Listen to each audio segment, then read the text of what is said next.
அது இந்த பெண்ணுக்கு தான் தெரியும்.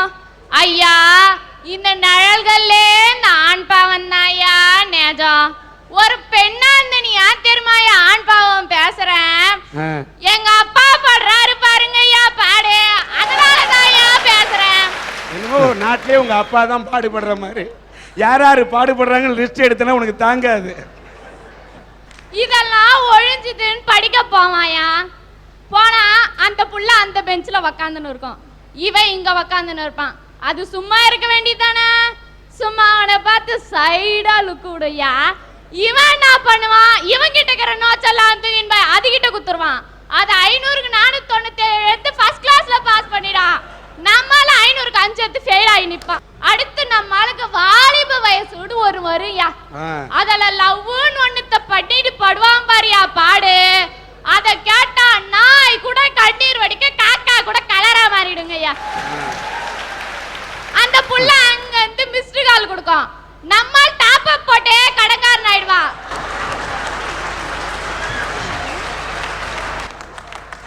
மிஸ்ஸஸ் ஆவான்னு போனா தாவ மிஸ் ஆகிட்டே இருக்கறா.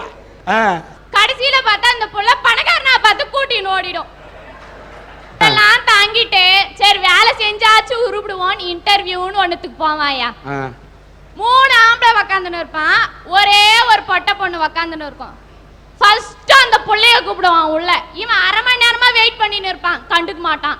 முன்னா அந்த புள்ளைய தான் கூப்பிடுவான் உள்ள. இந்த புள்ள அங்க போய் என்ன பதில் சொல்லணும் தெரியாது, அவன் நான் கேள்வி கேட்பானும் தெரியாது. கடைசியில உள்ள இருந்து ஒருத்த வருவான், அந்த புள்ளைய வேலையில போட்டாச்சு நீங்களே ஏச்சு போங்க ஏன்னிடுவான். அந்த இடத்துலயும் பாவப்பட்டு நிக்கிறது இந்த ஆண்கள் தான் சார். அதனால தான் சொல்றேன், இந்த நிழல்கள்ல ஆண் பாவம் மட்டும்தான் நிஜம். ஓகே, என்ன ஆட்டம் ஆடுற அத்தா. ஐயா, இன்னைக்கு இந்த பொம்பளைங்க புலம்புற விஷயம் என்ன தெரியுமா? இந்த ஆம்பளைங்க வரதட்சணை வாங்குறாங்களா. நாங்க எதுக்கியா வரதட்சணை வாங்குறோம்? உங்களுக்கு ஓசில ஒரு துணி துவைக்கிறோனோ, ஓசில ஒரு பாத்திரம் கழுவணும் வராம பாருங்க, அதுக்கு தான் அந்த வரதட்சணைன்றதே வாங்குறோம். அடுத்து வரதட்சணை வாங்கும்போது பைக்கா சேர்த்து வாங்கிட்டோம்னு புலம்புறாளுங்க. ஐயா, எதுக்கு ஏன் பைக்கை வாங்குறோம்? நாளைக்கே அங்கெல்லாம் ஒரு பீச்சுக்கு, ஒரு கோயிலுக்கு, ஒரு சினிமா தியேட்டருக்குன்னு போனா ராமசாமி புருஷன் பொண்டாட்டிய பைக்ல கூட்டுன்னு போனா என் புருஷன் என்ன நடக்க வச்சே கொடுமை பண்ணான்னு புலம்புவீங்க பாரு. அதுக்கு தான் நாங்க பைக்கை வாங்குறோம். பாப்பாட்ட கேக்குறேன், எங்க அப்பா அம்மா வீட்டுல எனக்கு நடக்க தெரிஞ்சப்ப எங்களுக்கு இங்க புருஷன் வீட்டுல வந்தோடனே நடக்க தெரிஞ்சது மறந்து போயிடுங்க. நீங்க சொல்றது சரிதான் ஆண்டி.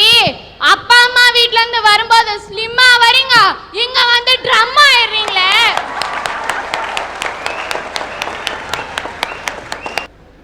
இதெல்லாம் விட்டுருங்கய்யா, அங்க இங்க ஏன் போயின்னு. நம்ம அரட்டை அரங்கத்துக்கே 350 பேருக்கு மேல பேச வந்தாங்கய்யா. அதுல 250 பேர் பொம்பளைங்க ஐயா, மீதி 50 பேர் தான் இந்த ஆம்பளைங்க. கல்யாணம் ஆகி இந்த பொம்பளைங்க ஆம்பளைங்க பேச விடுறதே இல்லைங்க ஐயா. அப்படியே நான் பேசுறேன்னு கிளம்பி வந்தாலும் நீ இங்க உக்காந்து புடவைய கீச்சத போத நான் போய் கேட்கிறேன்னு பேக தூக்கின்னு வந்துடுறாங்க ஐயா. இதுல இருந்தே உங்களுக்கு தெரியலையா இந்த ஆண்கள் தான் பாவன்றது? அதனாலதான் ஏன் சொல்றேன், இந்த நிழல்கள்ல ஆண் பாவம் தான் நேஜம், ஆண் பாவம் தான் நேஜம், ஆண் பாவம் மட்டும்தான் நேஜம். ஐயா, காந்தி இல்லைன்னா நமக்கு சுதந்திரம் தெரிஞ்சிருக்காது, நேரு இல்லைன்னா நமக்கு சமாதானம் தெரிஞ்சிருக்காது, அம்பேத்கர் இல்லைன்னா நமக்கு சட்டம் தெரிஞ்சிருக்காது, ஹிட்லர் இல்லைன்னா சர்வாதிகாரம் தெரிஞ்சிருக்காது, தமிழ் மொழி இல்லைன்னா உலகத்துக்கு நாகரிகம் தெரிஞ்சிருக்காது ஐயா. அதே மாதிரிதான் 2 மனசு இல்லைன்னா காதல் என்பது தெரிஞ்சிருக்காது. இந்த நிழல்களிலே காதலுக்கு மரியாதை தான் நெஜம்ன்றத பத்தி சொல்ல வரங்க ஐயா. ஐயா, இந்த காதல்ன்றது எப்படி தெரியுமா ஐயா? புனிதமானதுயா. காதலை பத்தி வார்த்தையால சொல்லி மாளாதியா.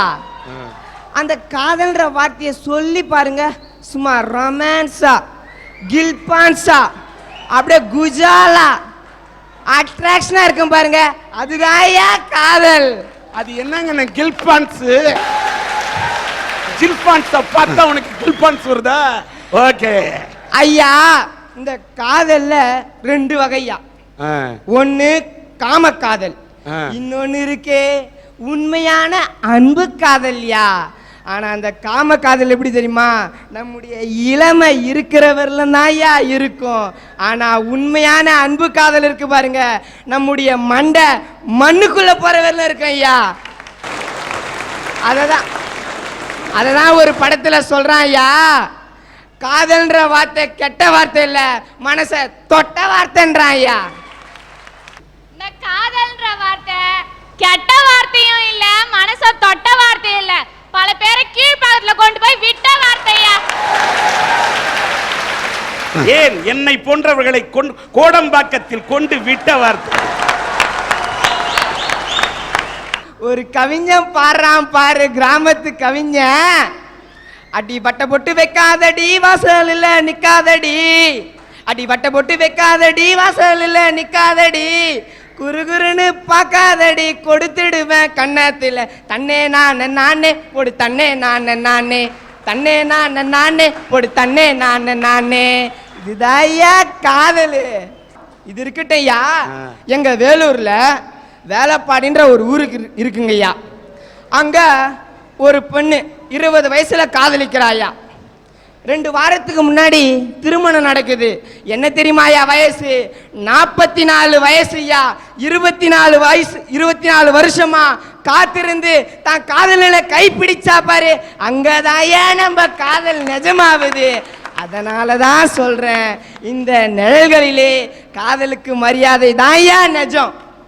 பூத்திருந்தால் மட்டும்தான் பூக்கள் கூட மணக்கும், காத்திருந்தால் மட்டும்தான் காதல் கூட ஜெயிக்கும். ஐயா, இன்னைக்கு இருக்கிற சூழ்நிலையில ஒரு சில காதல் ஜோடி என்ன தெரியுமா எதிர்பார்க்கறாங்க? பாக்கெட்டில் பர்ஸ் நிறைய பணமும் செல்போனும் கழுத்துல செயினும் கையில மோதிரமும், அவ கூட அன்னைக்கெல்லாம் லூட்டி அடிக்கிறதுக்கு பைக்கு வேணும்ன்றாங்க ஐயா. இது பத்தாதுன்னு பர்சனாலிட்டி வேற கேட்குறாங்க. கழுத வீட்டில் குளிக்குதா என்னன்னு கூட தெரியாது, இது பர்சனாலிட்டியை பத்தி பேசும். இதெல்லாம் இருக்கட்டும் ஐயா, தலைவர் பாடுவாரு பாரியா பாட்டு, எந்த கலைஞனும் அவளை சிலை வடிப்பான், எந்த புலவனும் அவனை பாட்டில் வைப்பான், அந்த இயற்கையும் அவள் மேல் காதல் கொள்ளும், அவள் நினைவாலே என் காலம் செல்லும், நான் பார்த்ததிலே அவள் ஒருத்தியை தான் நல்ல அழகி என்பே, நல்ல அழகி என்பே. ஐயா, அவன் அன்னைக்கு எத்தனை பொண்ணுனா பார்க்கட்டும், எத்தனை பொண்ணு கூட நான் பேசட்டும், ஆனா தான் பார்க்கிற காதலி தான் அழகு, அவ சொல்ற வார்த்தை தான் கவிதைன்றான் பாரு, அங்கதான் ஐயா காதலுக்கு மரியாதைன்றது நிஜமாவுது.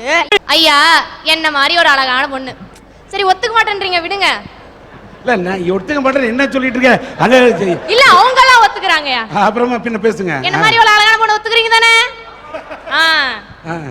ஒரு வீட்ல இருக்காங்கன்னு வச்சுக்கோங்க, எதிர்க்க இருக்க 4 வயலுங்க, அந்த பொண்ணை மடக்காங்க என்னென்னலாம் எதிர்நீச்சல் போடுறாங்க பாருங்கயா. பல்லே வளர்க்க மாட்டான், அன்னைக்குதான் பல்ல வளர்க்கும் அந்த பொண்ணு, பார்க்க குளிக்கவே மாட்டான், அன்னைக்குதான் குளிச்சுட்டு வருவான். ஆண்ட எழுத்தே தெரியாதியா, ஆக்ஸ்போர்ட் ஆங்கில புத்தகம் வச்சு மெத்த மேல அப்படியே ஒரு ரவுண்ட் வரும் அந்த பொண்ணு பாக்குற மாதிரி. அப்பவாது லைப்ரரி பக்கம் போறானேன்னு பாராட்டுமா.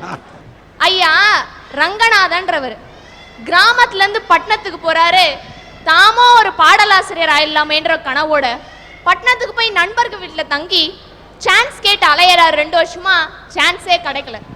திரும்பி வராரு அவரோட, ஆனா இருந்தாலும் அவரோட மனசுல ஒரு ஏக்கம் இருக்கு, நம்மளும் ஒரு பாடலாசிரியர் ஆகணுமேனு. திரும்பி வந்து நிக்கிறாரு பஸ் ஸ்டாண்டாண்ட, கண்ணதாசன் ஐயாவோட பாடல் வரிகளை கேட்கிறாரு. தானும் இந்த சமூகத்துல எதிர்நீச்சல் போட்டு பாடலாசிரியர் ஆயிடுவேன்னு சொல்லிட்டு திரும்பி போறாரு. போயிட்டு எம்ஜிஆர் சாரை சந்திக்கிற வாய்ப்பு கிடைக்குது. கிடைக்க சொல்றாரு, ஐயா நான் பாடலாசிரியரா ஆகணும்ன்ற ஒரு கனவு இருக்கு, எனக்கு உங்க படத்துல ஏதாவது ஒரு பாடல் எழுத வாய்ப்பு கொடுங்கன்றாரு. கண்ணதாசன் ஐயாவுக்கும் எம்ஜிஆர் சாருக்கும் அன்னைக்கு அப்ப சில கருத்து வேறுபாடுகள் இருந்தது. யாரை இவர் குருவா நினைச்சாரோ, யார் பாடலை கேட்டு இவர் பாடலாசிரியர் ஆகணும்னு நினைச்சாரோ, அவர் எழுத முடியாத படத்துக்கு உண்டான பாடலை இவர் எழுதினாரியா. அந்த படத்துல இவர் எழுதின எல்லா பாட்டும் இட்டாச்சு. அந்த ரங்கநாதன் யார் தெரியுமாயா? இன்னைக்கு வாழும் தலைமை கவிஞர்களுக்கெல்லாம் தலைவரா இருக்காரே வாலி, அவர்தாயா அன்றைய ரங்கநாதன். அவர் வாழ்வுல எதிர்நீச்சல் போட்டாருங்க ஐயா. ஐயா, ஈரோடு பக்கத்துல இருக்க மாமரத்துப்பாளையம்ன்ற கிராமத்துல ஒரு பெண் இருந்தாங்க. அந்த பெண் வந்து மசாலா போடுற கம்பெனி ஆரம்பிச்சாங்க. அது குடிசை தொழிலா செஞ்சாங்க. உங்களுக்கே தெரியும் மசாலால என்ன வரும்னு. அந்த ஒரு பெண் ஆரம்பிச்சு எதிர்நீச்சல் போட்டாங்க. ஒருத்தர் 10 பேர் ஆனாங்க, 10 பேர் 50 பேர் ஆனாங்க, 50 பேர் இன்னைக்கு 500 பேரா நிக்கிறாங்கயா. அதனாலதான் அவங்களோட கம்பெனி இன்னைக்கு ஆலமரம் மாதிரி விருட்சமாய் நிக்குது. அதுல அவங்க இன்னைக்கு பல லட்சத்துக்கு அதிபதியா இருக்காங்க, பல விருதுகளை பெற்றிருக்காங்க. காரணம் அவங்க போட்ட எதிர்நீச்சல். அந்த பெண்மணி யார் தெரியுமாயா? இந்த ஊனமுற்றவர்களுக்கு எதிர்நீச்சல் போட சக்தியை தந்தாங்களே திருமதி சாந்தி துரைசாமி அவர்களையா.